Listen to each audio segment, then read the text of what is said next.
My sister stole the baby name I'd been saving for 14 years, used it for her baby, so I used it anyway, for mine. Now we have 2 Evas and the family exploded. I'm Leah, 28, Seattle. My mom used to hum this old song where the name Eva came up in the chorus. I don't know why, but even as a kid, I connected that name with her, with safety, with home. She died when I was 14, and after the funeral, I started holding on to small things. A necklace, a recipe card, her old scarf. Eva felt like one more piece of her I didn't want to lose. At 16, I told my sister once, totally randomly, if I ever have a daughter, I'm naming her Eva. She laughed and said, "Oh, that's cute." It stuck. For 10 years, it stuck. My sister Jenna and I were close in the messy way sisters often are. We'd fight, and then we'd make pancakes at 1 a.m. She was loud, I was quieter. She liked being the center of everything. I liked staying out of the spotlight. But she wasn't cruel. Not back then. She got married before me, bought a house before me, got promoted before me. I didn't mind. I genuinely cheered for her. I thought she'd cheer for me too. I really did. Jenna got pregnant first. Totally normal. Good for her. She called me screaming on FaceTime, waving a positive test like a trophy. I was thrilled for her. Her daughter was born last year, healthy, adorable, perfect. No drama, nothing weird. But after her daughter was born, Jenna suddenly became competitive about everything. Who mom loved more, whose baby photos were cuter, whose pregnancy would get more attention. I laughed it off. Hormones, right? Stress, right? Then I got pregnant, and something in her shifted. When I hit 12 weeks, I found out I was having a girl. I told Jenna. She smiled too big, too forced. "Oh my God, that's so cute," she said. Then, "Have you picked a name?" I hesitated. But we were sisters. I trusted her. So I said it. Eva. She blinked once, then said, "Oh, wow, you're still doing that." "Yeah, I always was." She didn't respond, just nodded and looked weird. That night, she texted me, "Ava's cute, short, easy to spell.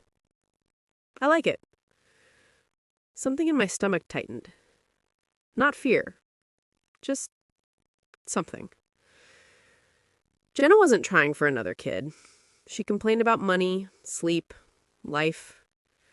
But 3 weeks after I announced I was having a girl, she called me. "Guess what? I'm pregnant again." I felt my throat close. "Already?" "Yeah, total surprise." Her voice didn't sound surprised. A month later, she had her gender scan. Girl. She told me like she'd won a prize.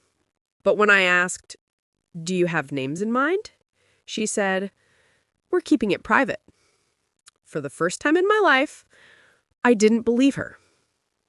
Jenna gave birth early, 2 months before I was due. She didn't invite me to the hospital, didn't text me. My dad called instead.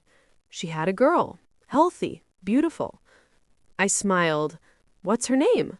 He hesitated. "Eva." Silence. My vision literally blurred for a second. What? They named her Eva. I hung up, stared at the wall. I wasn't angry. I wasn't crying. I was numb. She knew.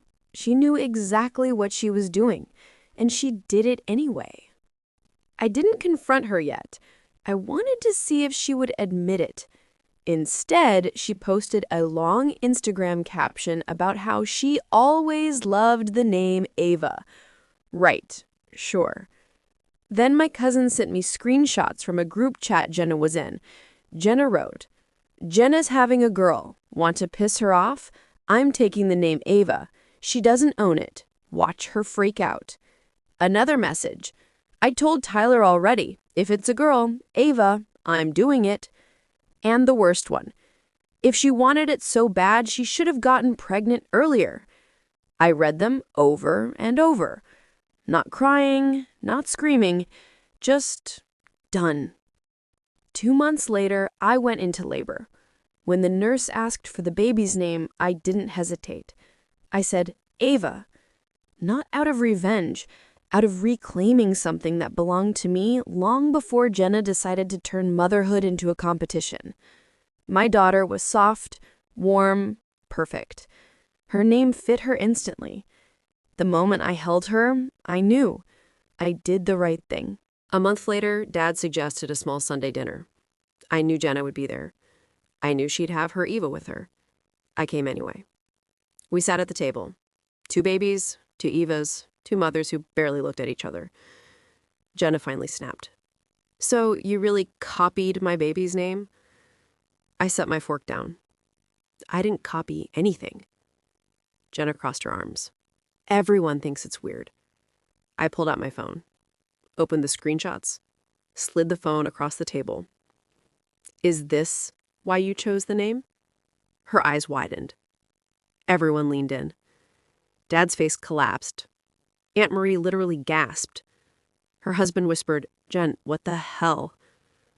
Jenna stuttered, those were jokes. You weren't joking, I said. You planned it. She looked at me, then looked at the table, then at her husband. He said quietly, did you really do this just to upset your sister? She didn't answer. She didn't have to. Family didn't pick sides immediately, but slowly, truth wins. Her husband was furious. My aunt told me she was ashamed for her. Dad apologized, actually apologized for not believing me earlier. Jenna tried to spin it online. I just love the name Eva so much. Her friends commented, but you said you hated that name. You literally told us you picked it to get under her skin. She deleted the post. Stopped talking to half the family. Every time we were in the same room, she acted like I'd wronged her. But I didn't care anymore, because I had my Eva, the name I waited years for. People ask me if it's awkward having 2 Evas in the family. Sure, sometimes. But my daughter's name is not about Jenna. It's about my mom, about the promise I made to myself when I was 16, and no one, not even my sister, gets to rewrite my story just because she wants attention. Jenna didn't steal anything. She only proved how small she can be. Eva is mine. Always was. She didn't accidentally choose the same name. She plotted it, texted about it, celebrated it. That's not coincidence. That's sabotage. When someone tries to hijack a name that carries meaning, they're not stealing letters. They're stealing history. She thought taking the name first meant she'd won. But the only thing she proved is that spite isn't love.